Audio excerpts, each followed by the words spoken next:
Bonjour les amis. Avant tout, je vous adresse à toutes et à tous mes remerciements pour avoir été nombreux à visionner ma dernière vidéo. C'est tellement gratifiant de pouvoir vous satisfaire. Comme je vous l'ai dit lors de cette vidéo, nous sommes face à une opposition puissante entre ombre et lumière, nous obligeant à encore et encore plus de résilience, plus de courage, plus de patience pour que la clarté triomphe enfin. Je me répète, restons unis.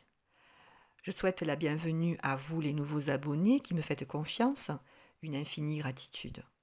Pour ceux qui me découvrent, je suis Gabrielle, astrologue, cartomancienne et numérologue.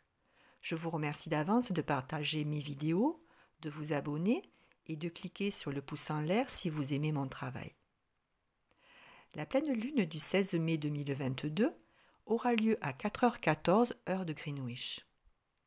Alors pour cette phase lunaire, vous retiendrez que les caractéristiques de la Lune seront sur le devant de la scène parce que, premièrement, un modèle Ball assimilé au Cancer se dessine dans ce thème, puis la Lune est planète incisive, elle aspecte 8 planètes, c'est énorme cette concentration d'énergie.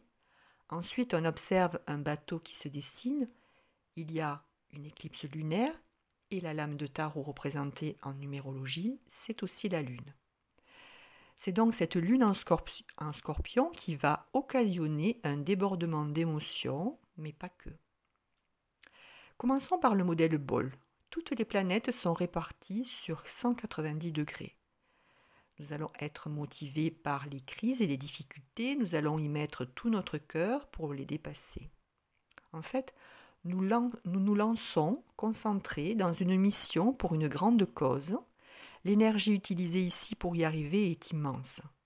Il y a là, sans le percevoir, une recherche de prise d'indépendance. Le modèle bateau, lui, nous parle aussi d'une concentration phénoménale d'énergie au service de l'expression de soi, de notre créativité. Là aussi, on se jette à corps perdu dans une tâche qui nous porte.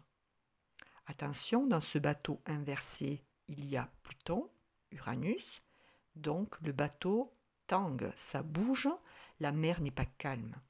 Les événements sont transformateurs et imprévisibles et donc bousculent nos émotions, nos ressentis. Comme toute pleine lune, il y a une prise de conscience, une mise en lumière, des révélations. On récolte les fruits de ce que l'on a semé le 30 avril lors de la nouvelle lune.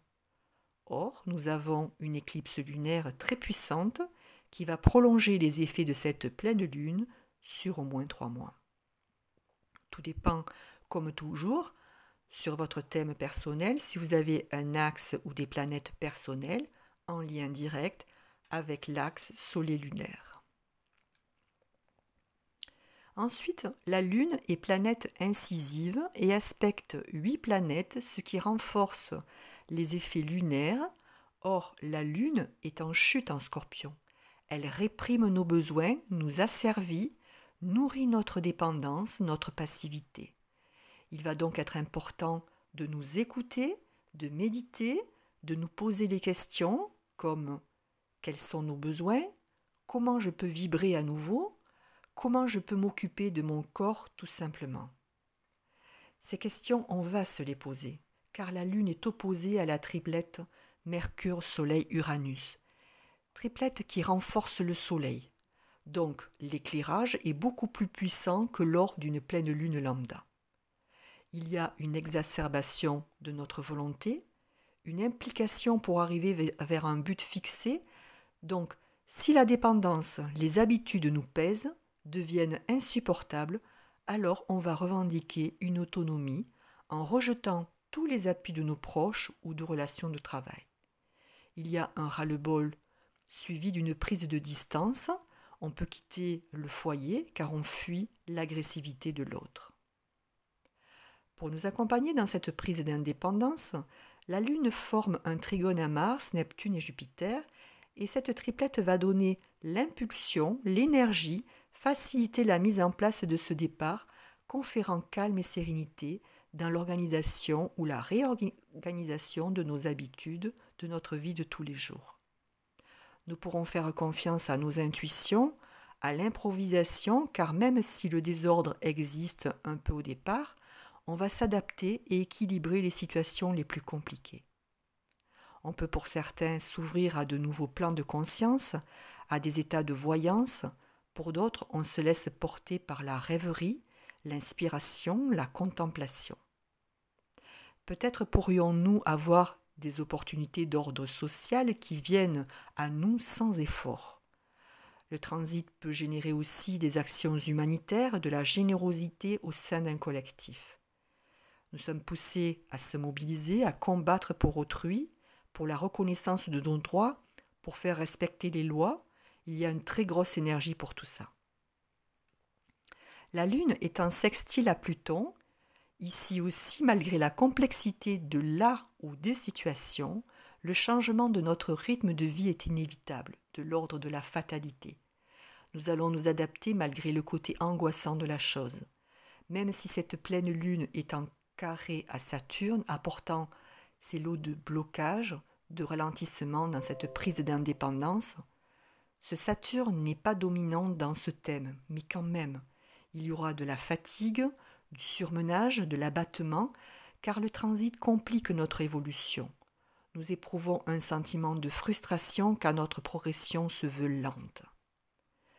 Le Soleil est sextile à la conjonction Mars-Neptune, carré à Saturne et trigone à Pluton. Le carré à Saturne, qui occasionnerait un défaut d'inspiration, d'intuition, est neutralisé par les autres transits qui apportent, eux, une clarté dans ce qui paraissait obscur. Les vérités sortent du puits, nous nous mettons dans un aspect de recul critique. Un projet devient clair et ça nous procure des émotions comme une vocation qui sort de notre intériorité. Mercure, lui, est rétrograde en Gémeaux et donc va nous apporter, surtout vers la fin du mois de mai, quand il reformera le carré à Saturne, des blocages dans nos communications, dans nos transports, des quiproquos dans nos échanges. On pourra subir les grèves dans les transports, dans les grandes entreprises, la justice, les technologies de pointe, les industries énergétiques. Donc vous soyez prévenus. Toutefois, la planète forme un sextile à Jupiter et donc vous pourriez disposer d'opportunités de trouver des accords légaux, sociaux. Les négociations sont fructueuses, même si je vous conseille de remettre la signature de ces contrats à la mi-juin, lorsque Mercure aura repris sa marche directe. Jupiter en Bélier est initiateur d'actions dans les affaires, dans les questions légales, donc profitez-en si vous êtes concerné. En conclusion, une quinzaine où l'eau est bien représentée, nous serons submergés par toutes sortes d'émotions. Malgré les blocages, la soumission n'est plus de mise, nous allons nous concerter, entamer des conciliations pour sauter le pas et s'aventurer vers de nouveaux horizons, vers un dépassement de soi. Ne doutez pas, mes amis, ne vous arrêtez pas dans votre transformation.